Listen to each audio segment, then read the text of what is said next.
Hello everyone. पिछला जो video था उसमें रॉयल्टी चैप्टर पे इंट्रोडक्शन का वीडियो था वो। उसमें रॉयल्टी में किस चैप्टर में जो सारे बेसिक्स हैं, जो सारे बेसिक टर्म्स वगैरह हैं जो यूज में आते हैं, उन सब के बारे में बताया। जैसे बताया रॉयल्टी क्या होता है, फिर उसमें शॉर्ट वर्किंग टर्म का क्या मतलब है, मिनिमम रेंट का क्या मतलब है, सरप्लस का क्या मतलब है। तो ये सारे अलग अलग जो टर्म रॉयल्टी चैप्टर में यूज में आते हैं उसके बारे में बताया। आज एक सवाल हम लोग बनाते हैं और उसमें हम लोग इस सवाल को बनाएंगे जिसमें वो सारे जो टर्म आपको मैंने बताए वो और भी अच्छे तरीके से क्लियर हो जाएंगे। तो देखते हैं ये सवाल है X coal company takes a lease of mine for a term of 4 years from 1 April 2016 paying a minimum rent ₹1 lakh per annum. X coal company ने एक माइन को लीज पे लिया और ये जो लीज लिया ये 4 साल के लिए लिया और ये शुरू कब हुआ तो 1 अप्रैल 2016 से। और यहाँ मिनिमम रेंट कितना है 1 लाख, मतलब कम से कम इतना ये मिनिमम रेंट है। तो कम से कम इतना जो है लैंडलॉर्ड को, मतलब जो माइंस लिया है उसके ऑनर को, उसके मालिक को 1 लाख कम से कम तो देना ही होगा। ये है मिनिमम रेंट। आगे है रॉयल्टी ₹5 पर टन ऑफ कोल रेस्ड। अब वो जो माइन है उससे जितना कोयला निकाला जाएगा तो पर टन 5 रुपए के दर से उसके मालिक को रॉयल्टी पे किया जाएगा। ठीक है। The lease contains a provision to the effect that if the minimum rent paid in any year exceeds the royalty for the year the amount of excess may be recouped in following year only. अब आगे क्या है कि इसमें एक प्रावधान था कि अगर किसी साल जो रॉयल्टी का अमाउंट है वो मिनिमम रेंट से कम होता है, इस स्थिति में क्या है, कम से कम तो मिनिमम रेंट देना ही है। तो उस स्थिति में जो कमी होगी उस कमी को जो लीजी है, जिसने ये इस माइन को लीज पे लिया है, वो इस कमी को केवल उसके अगले साल मेकअप कर सकता है, रिकूप कर सकता है अगर उसका कोई कमी निकलता है। मतलब शॉर्ट वर्किंग, मिनिमम रेंट ज्यादा है और शॉर्ट या रॉयल्टी कम हो रहा है, मतलब क्या है, जो डिफरेंस है वो शॉर्ट वर्किंग है। तो वो जो शॉर्ट वर्किंग है वो केवल उसके अगले ईयर ही रिकूप कर सकता है, और अगले ईयर अगर रिकूप नहीं कर पाया तो फिर वो उसका नुकसान, वो उसका लॉस। द कोल रेज, अब जो कोल जो रेज हुआ है, कोयला जो निकाला गया है, कैसे निकाला गया तो भाई 2016-17 में 2000 टन, और फिर 2017-18 में 12,000 टन, फिर 2018-19 में 24,000 टन, और फिर 2019-20 में 30,000 टन ये कोयला निकाला गया। तो सबसे पहले एक एनालिटिकल टेबल बनाते हैं हम लोग। वो कैसे बनाते हैं देख लेते हैं, यहां पे बना लेते हैं। क्या होता है, पहला कॉलम तो भाई ईयर का, ईयर। दूसरा कॉलम आउटपुट का, कितना कोल रेज हुआ है ना, आउटपुट का कॉलम हो गया, तो ईयर आउटपुट। फिर तीसरा कॉलम बना लेते हैं रॉयल्टी का, रॉयल्टी कितना बनेगा। फिर ईयर हो गया, आउटपुट हो गया, रॉयल्टी हो गया। चौथा कॉलम बना लेते हैं मिनिमम रेंट का, कि कम से कम कितना पे करना है, मिनिमम रेंट। उसके बाद में अगला कॉलम बना लेते हैं हम लोग, पांचवा कॉलम, 1 2 3 4 पांचवा कॉलम किस चीज का, शॉर्ट वर्किंग का। मतलब अगर रॉयल्टी हमारा मिनिमम रेंट से कम होता है तो क्या है, शॉर्ट वर्किंग है, तो वो शॉर्ट वर्किंग का कॉलम हो गया। तो ईयर हो गया, आउटपुट हो गया, रॉयल्टी हो गया, मिनिमम रेंट हो गया, शॉर्ट वर्किंग हो गया। उसके लिए कॉलम बनाते हैं short working recoup, short working कितना मेकअप हो पाया। तो शॉर्ट वर्किंग रिकूप। उसके बाद वाला column amount paid to landlord, landlord को कितना अमाउंट पे किया गया, अमाउंट पेड टू लैंडलॉर्ड या लेसर। जो मालिक है उसको या तो लेसर बोलते हैं या लैंडलॉर्ड, है ना। और जिसने लीज पे लिया है, जो प्रॉपर्टी को यूज के लिए लिया है, उसे क्या बोलते हैं, लीजी, है ना। Amount paid to landlord. और ये last column amount short working transfer to PL, short working transfer to PL.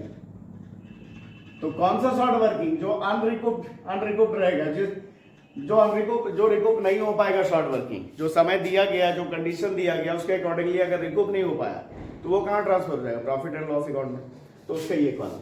ठीक है, तो भाई ईयर वाले कॉलम में पहले ईयर डाल देते हैं, कब से है, 16-17 से है ना, तो 2016-17, 2017-18, 2018-19, 2019-20, 4 साल।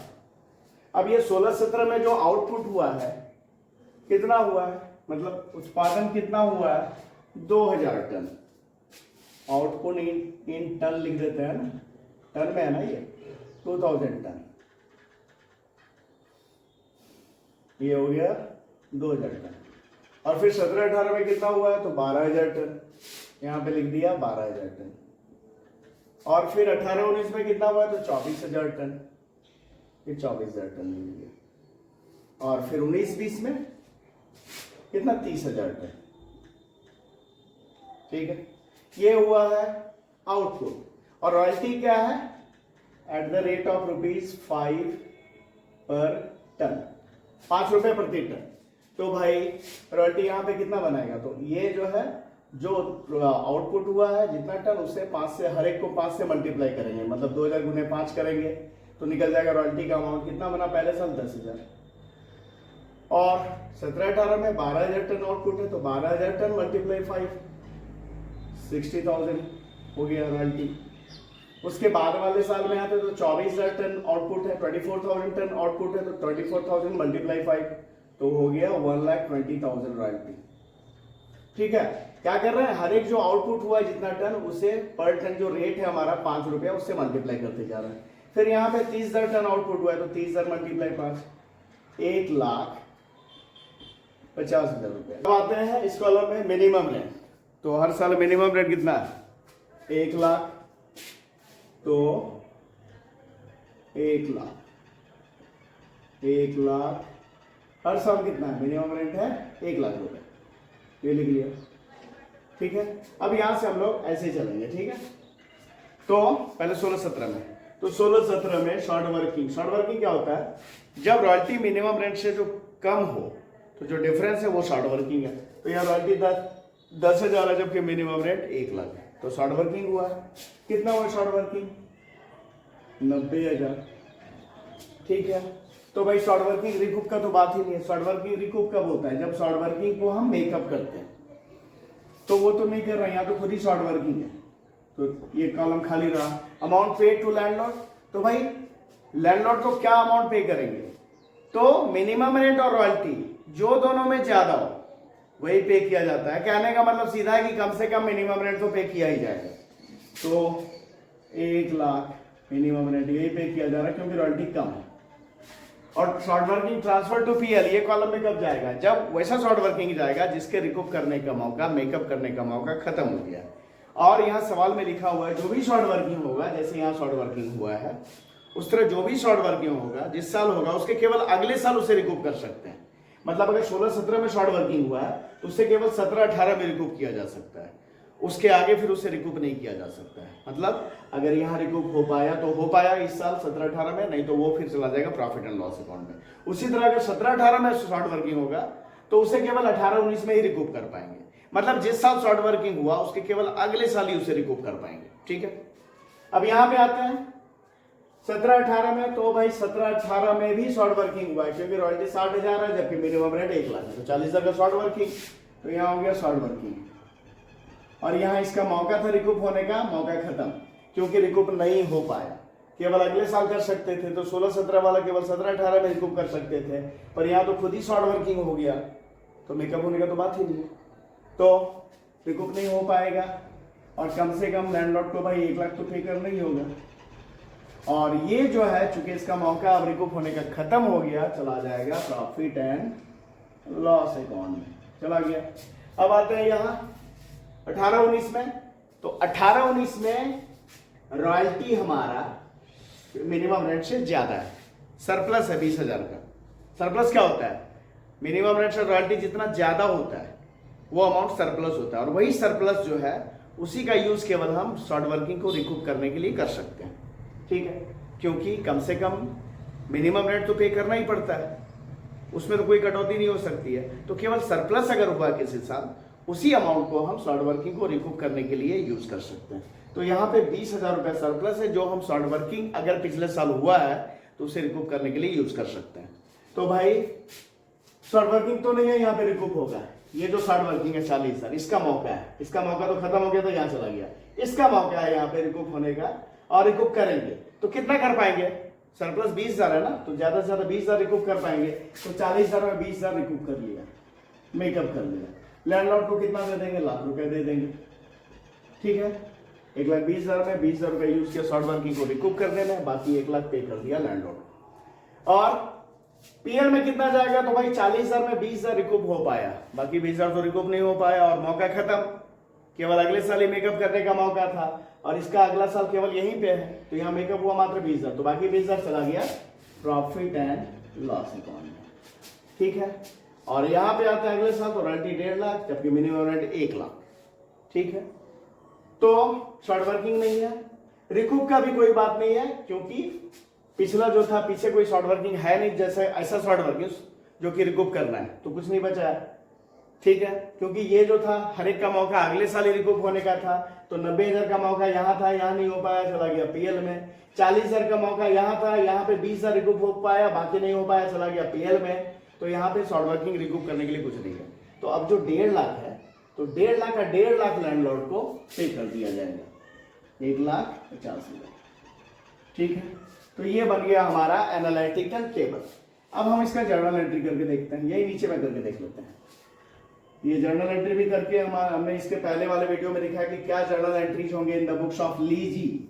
लीजी यानी जिसने प्रॉपर्टी को लीज पे यूज करने के लिए लिया है, उसके बुक में। तो वो लीजी कौन है? यहाँ पे एक्स कोल कंपनी। तो journal entries in the books of X coal company. तो 2016-17 में यहीं से शुरू है जर्नल एंट्री करेंगे। तो कब करेंगे? एंड ऑफ द ईयर, मार्च 31 को। रॉयल्टीज अकाउंट डेबिट, अच्छा कितना हुआ रॉयल्टी? 10,000। और शॉर्ट वर्किंग भी हुआ है, short working account debit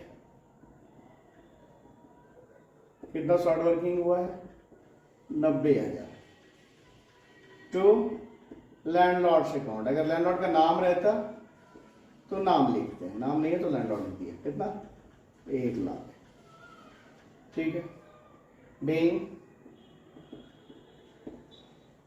royalty due.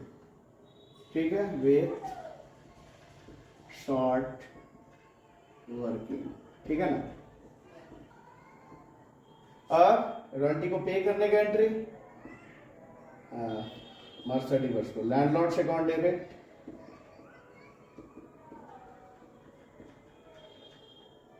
To bank account ना 1 लाख। ठीक है, bank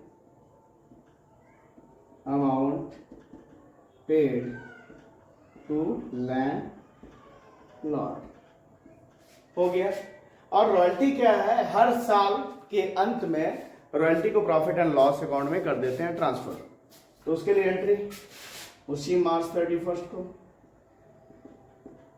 profit and loss account debit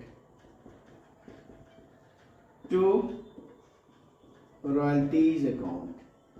कितना रॉयल्टी बना था? 10,000। इसे प्रॉफिट एंड लॉस अकाउंट में कर दिया ट्रांसफर।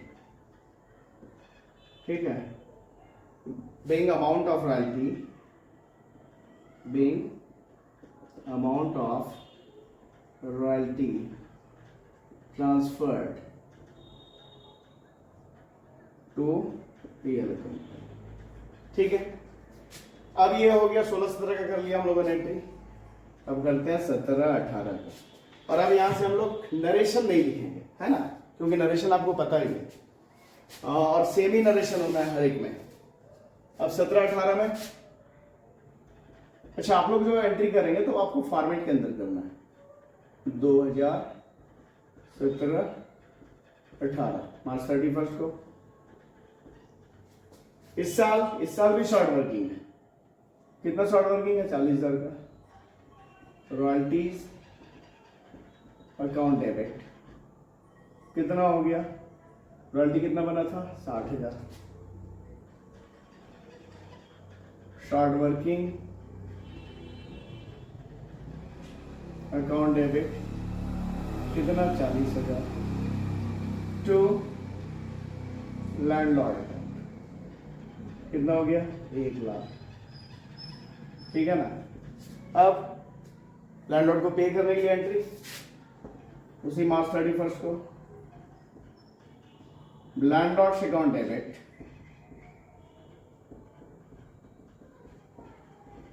टू बैंक अकाउंट कितना? 1,00,000।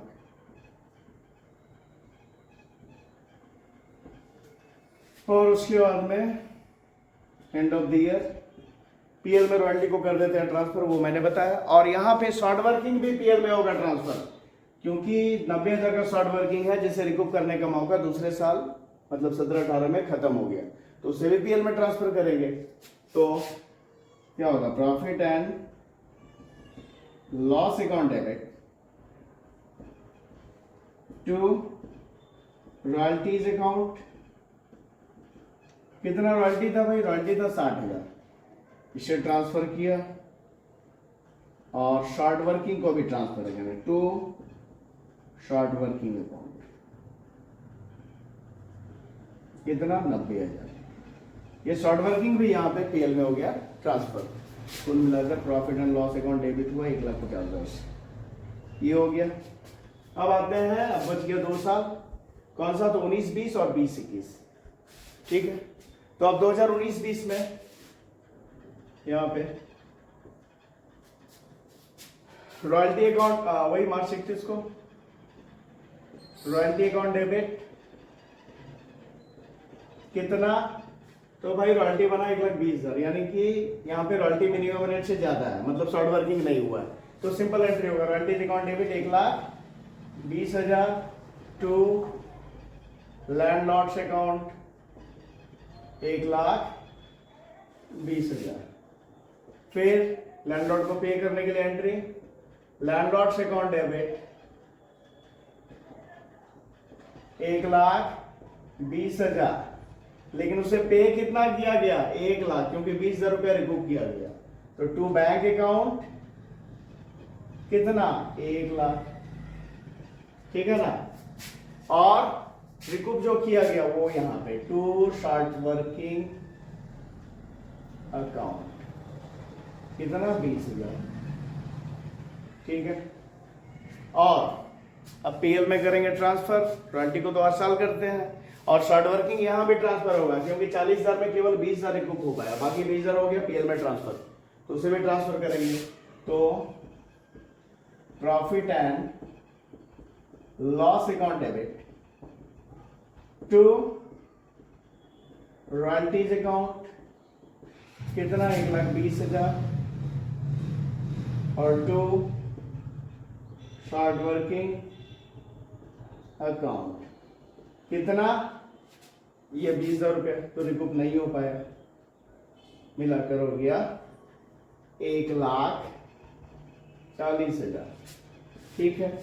अब 1 साल का और बच रहा है, अंतिम वाला साल, यानी 20-21 ना, 16-17 फिर 17-18, ये 18-19 था, है ना, और ये है 19-20, 2019-20। यहाँ भी रॉयल्टी वैसी मार्च 31 को ही करना एंट्री, रॉयल्टीज अकाउंट डेबिट कितना? तो भाई यहाँ भी रॉयल्टी ज्यादा है 1,50,000 टू लैंडलॉर्ड अकाउंट, यहाँ भी शॉर्ट वर्किंग नहीं है, टू लैंडलॉर्ड अकाउंट 1,50,000। और फिर ये पे करेंगे लैंडलॉर्ड को, तो उसके लिए entry landlord account debit to bank account 1,50,000, पूरा का पूरा 1,50,000 पे कर देंगे, है ना, ये कर दिया। और फिर रॉयल्टी को साल के अंत में पीएल में करेंगे ट्रांसफर। तो उसके लिए entry profit and loss account debit to royalties account 1,50,000 हो गया। तो ये थोड़ा नीचे हो गया ना, इसे थोड़ा ऊपर से कर लेते हैं, यहां पे कर लेते हैं। क्या कर रहे हैं, प्रॉफिट एंड लॉस अकाउंट में रॉयल्टी को कर रहे हैं transfer. Profit and loss account debit, ठीक है, टू रॉयल्टीज अकाउंट 1,50,000। ये हो गया ट्रांसफर। तो ये बन गया सवाल। अगर ये सवाल समझ में आया तो वीडियो को लाइक करें, चैनल को सब्सक्राइब करें। Thank you.